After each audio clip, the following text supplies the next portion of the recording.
1 Crônicas, capítulo 9. Guardavam, pois, eles e seus filhos as portas da casa do Senhor, na casa da tenda. Versículo 23. A genealogia de hoje retrata a época pós-exílio babilônico.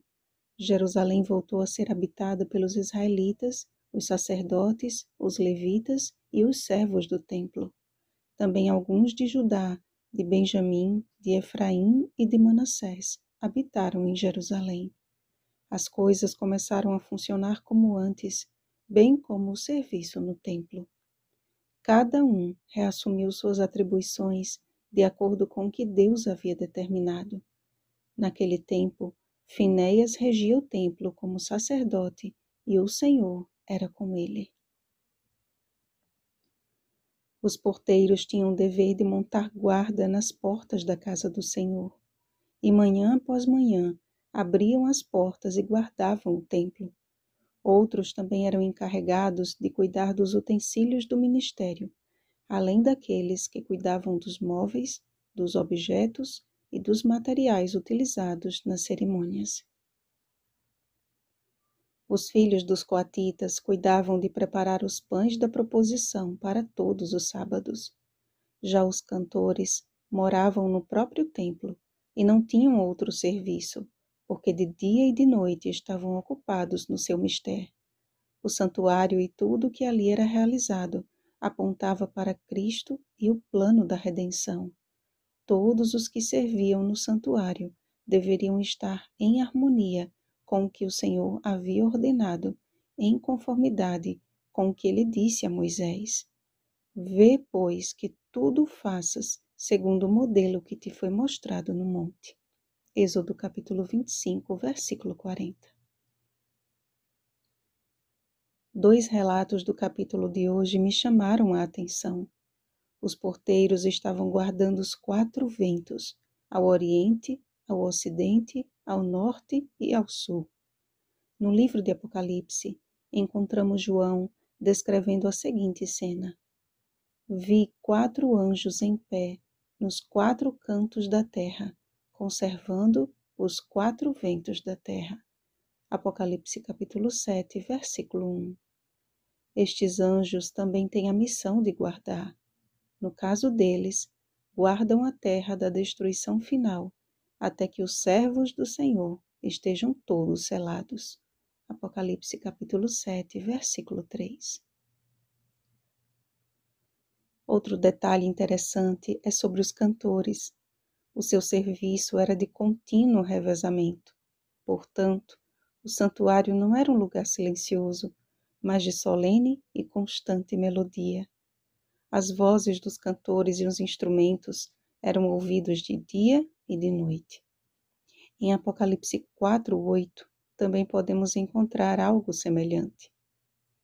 E os 4 seres viventes não têm descanso, nem de dia, nem de noite, proclamando: Santo, Santo, Santo é o Senhor Deus, o Todo-Poderoso, aquele que era, que é e que há de vir. Percebem, amados, tudo no santuário terrestre apontava para o verdadeiro tabernáculo que o Senhor erigiu, não o homem. Hebreus capítulo 8, versículo 2.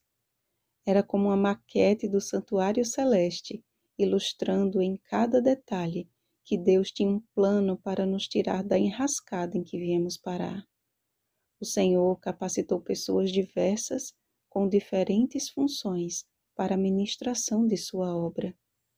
Em todo o ministério do santuário havia a mais bela expressão do Criador, declarando a obra-prima de sua criação, de que um dia não existiria mais um véu separando-a de sua presença. O Cordeiro de Deus cumpriu a sentença definitiva. O véu foi rasgado, Mateus capítulo 27, versículo 51. E o serviço que ele incumbiu aos seus discípulos inclui uma linda promessa. Ide, portanto, fazei discípulos de todas as nações, batizando-os em nome do Pai e do Filho e do Espírito Santo, ensinando-os a guardar todas as coisas que vos tenho ordenado. E eis que estou convosco todos os dias, até a consumação do século. Mateus capítulo 28, versículos 19 ao 20. Havia divisão entre Israel e Judá, e entre estes e todas as demais nações. Infelizmente, os judeus apegaram-se aos rituais e não reconheceram o Salvador. O ministério que nos foi conferido é uma obra mundial. É nosso dever ensinar todas as verdades da Palavra de Deus, lembrando que toda a Escritura é inspirada por Deus. 2 Timóteo capítulo 3, versículo 16. E o Espírito Santo realizará a obra de convencer o mundo do pecado, da justiça e do juízo. João capítulo 16, versículo 8. Se cumprirmos fielmente o serviço que Jesus nos confiou, Ele promete estar conosco todos os dias de nossa vida até o dia final, onde receberemos o nosso galardão. Deus nos dotou de dons especiais para que possamos nos preparar e preparar outros para a gloriosa volta de Jesus. Todos são convidados às bodas do Cordeiro. Todas as coisas, ou seja, toda a Bíblia deve ser ensinada. Não desista, não deixe de examinar as Escrituras. Ela é o nosso mapa do tesouro celeste.